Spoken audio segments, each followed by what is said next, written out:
Charles Darwin यानं on the origin of the species नावाचं पुस्तक लिहिलं.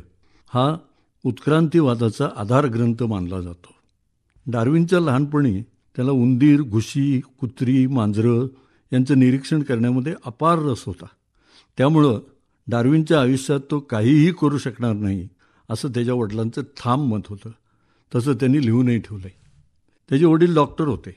आपल्या मुलानं धार्मिक शिक्षण घ्यावं असं त्यांना वाटत असल्यामुळं त्यांनी त्याला तशा शाळेमध्ये घातलं. सायन्स शिकणं म्हणजे मानवतेपासून दूर जाणं असं त्या काळातल्या प्रतिष्ठित शाळांना वाटे. डार्विनची रसायनशास्त्रातली गती पाहून हेडमास्तर आणि इतर मुलं त्याची मस्करी करीत. त्याच्या वडिलांनी त्याला डॉक्टर करायचं ठरवलं. एडिनबर्ग विद्यापीठ हे त्यासाठी प्रसिद्ध होतं. ऑक्सफर्ड आणि केम्ब्रिज ही मुळातली धर्मपीठं. इथं ज्यांना प्रवेश मिळत नसे ती एडिनबर्गला येत. इथं रक्त बघून तो बेशुद्ध पडू लागला.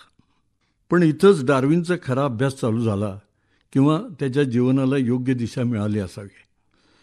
तो एडिनबर्गमध्ये वैद्यकीय काही शिकला नसेल, पण सागरी जीवनाबद्दल काही मूलभूत गोष्टी त्याला इथं शिकायला मिळाल्या. जीवन प्रथम फुलारलं ते सागरामध्ये, मग ते पसरलं जमिनीवर. त्याच्या वडिलांनी त्याला नंतर धार्मिक शिक्षण घ्यायला पाठवलं. HMS बिगुल या दक्षिण अमेरिकेच्या सफरीवर निघालेल्या जहाजावर कॅप्टन फ्रिझरॉय याचा सोबती म्हणून जाण्याची संधी त्याला मिळाली. हा कॅप्टन विक्षिप्त मनुष्य होता. डार्विन हा धार्मिक असल्याचं समजून त्यानं डार्विनची निवड केली होती. पण नंतर डार्विनची मतं ऐकून त्याचा भ्रमनिरास झाला. नंतर त्यांचे वितंड वाद होऊ लागले. काही वेळा मारामारीचे प्रसंगही आले. 17 डिसेंबर 1831ला बिगलचा प्रवास चालू झाला. 5 वर्षाच्या प्रवासामध्ये डार्विननं बरंच काही भोगलं, अनुभवलं आणि त्याच्या आणि जगाच्या ज्ञानात मोलाची भर पडली. ब्राझीलची जंगलं, अँडीजची पर्वतमाला, ती पावसाळी जंगलं आणि त्यात फुलणारं जीवन यांनी त्याला एक नवी दृष्टी दिली. या काळातच अमेरिकेतल्या नरसंहाराबद्दलही त्यानं ऐकलं. एका छोट्या लढाईतही तो सामील झाला होता. तथाकथित सुसंस्कृत आणि रानटी जातीतल्या संघर्षानं तो व्यथित झाला असं त्यानं लिहून ठेवलं आहे. अमेरिकेचे मूळ रहिवासी ज्यांना चुकून इंडियन्स हे नाव मिळालं ते काही बाबतीत अत्यंत पुढारलेले होते. शेती, स्थापत्य, खगोलशास्त्र यात युरोपियनांपेक्षा ते प्रगत होते आणि त्यांना जिंकणारे युरोपियन विज्ञानात प्रगत असले तरी रानटी प्राण्यापेक्षा क्रूर होते. आपण इंडियन्सची कशी कत्तल केली हे वसाहतवादी यांनीच लिहून ठेवलं आहे. विशेष म्हणजे हे पराकाष्ठेचे धार्मिक म्हणून घेणारे लोक होते. डार्विननं अनेक नोंदी केल्या आणि काही निष्कर्ष काढले. डार्विनला भीती वाटत होती की त्याचे निष्कर्ष समाज सहज स्वीकारणार नाही. TH हक्सले, हर्बर्ट स्पेन्सर यांच्या प्रागतिक विचारांनी डार्विनला धीर आला आणि त्यानं त्याचं पुस्तक लिहायला घेतलं. पुस्तकाचं सुरुवातीचं नाव होतं नॅचरल सिलेक्शन. जोपर्यंत सभोवताल स्थिर आहे तोपर्यंत जीव मात्र स्थिर असतात. वातावरण बदलू लागलं की त्यांच्याशी जमवून घेण्यासाठी त्यांच्या शरीरामध्ये बदल होऊ लागतात. जीवनाची सुरुवात अतिसूक्ष्म जीवनापासून झाली. हळूहळू हे जीवन उत्क्रांत होत गेले. चतुष्पाद एका नियमानं द्विपाद झाले. माकड आणि माणूस यांच्यात साम्य आहे. माकड सदृश कुणी एक प्राणी माणसाचा पूर्वज आहे.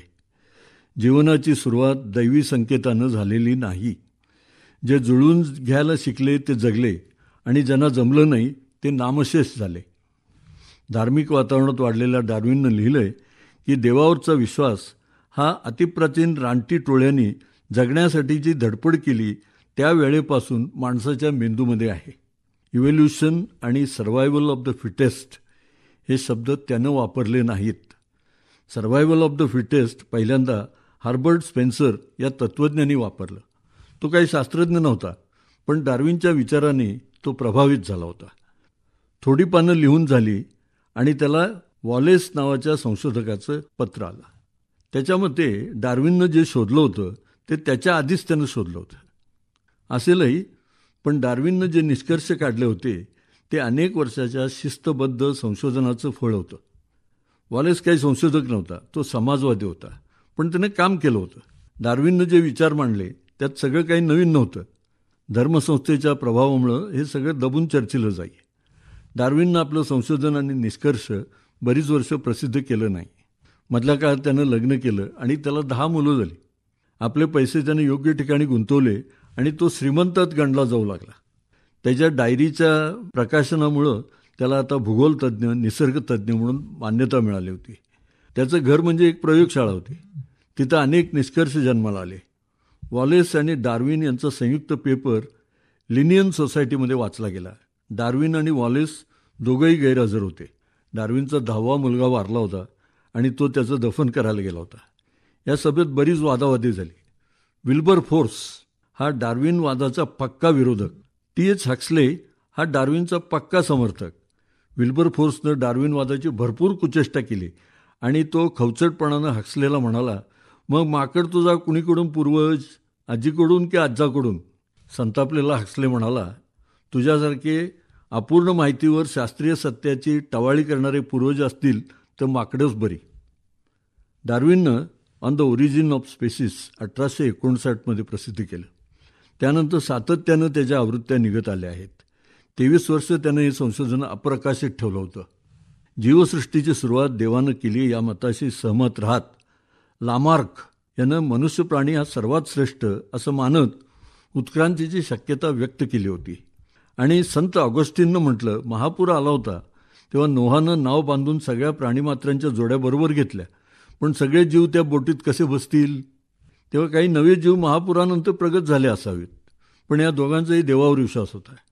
डार्विनचे आजोबा इरॅस्मस डार्विन यांनी उत्क्रांतीची शक्यता धूसरपणे वर्तवली होती. आपल्याकडे महात्मा फुलेंनी गुलामगिरी या पुस्तकामध्ये मत्स्य, कूर्म, वराह हे प्रगत होत गेलेल्या जीवसृष्टीचं रूपक असं लिहिलं आहे.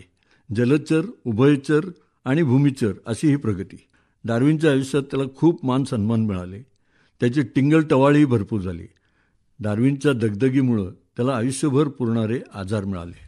एवढा थोर विचारवंत डार्विन स्त्रियांना पुरुषांपेक्षा कमी समजे.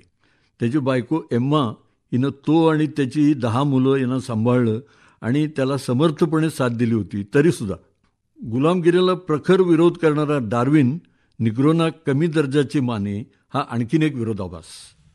डार्विननं इतर अनेक विषयावर मोलाचं संशोधन करून पुस्तकं लिहिली. माती सुपीक करणारे जीव यांच्यावरही त्यानं लिहिलं. आयुष्याच्या अखेरीस वनस्पतीच्या निर्मितीत गांडोळांचा सहभाग यावर त्यानं लिहिलं. आपल्या मृत्यूची चाहूल लागलेल्या डार्विननं लिहिलं की त्या सतत कार्यरत असणाऱ्या जीवांच्या सुखद सहवासात त्याला आता जायचं आहे. एरवी एखाद्या प्रेमळ आजोबासारखा दिसणारा डार्विन आता सततच्या दगदगीला कंटाळला होता. वयाच्या 72व्या वर्षी या थकलेल्या जीवाचं निधन झालं. धर्मगुरू व्हायला निघालेला डार्विन अज्ञेयवादी म्हणून हे जग सोडून गेला.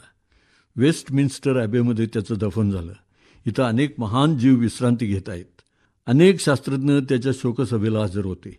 उत्क्रांतीवादाला डार्विनच्या जीवनकालात विरोध झाला, तरी नंतर जीवाश्म सापडत गेले आणि इतर अनेक शास्त्रज्ञांनी केलेल्या प्रयत्नांनी डार्विनच्या संशोधनाला पुष्टी मिळत गेली.